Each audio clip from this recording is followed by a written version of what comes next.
Okay. Good morning sa atin mga kabiyahero. Shout out pala sa safety natin na gwapo. Ayun, oh. Lilipat tayo ng container van ngayon mga kabiyahero.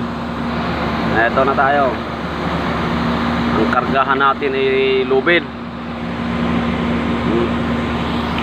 Hindi natin pwedeng ikarga sa high bed kasi mataas masyado, mababa yung wire na papasukan natin. Kaya dito tayo sa lubid. Yan. Yung dalawang yan, yun muna ang ikakarga natin. At itong dalawang to, bukas naman. Okay. Ingat na lang sa atin.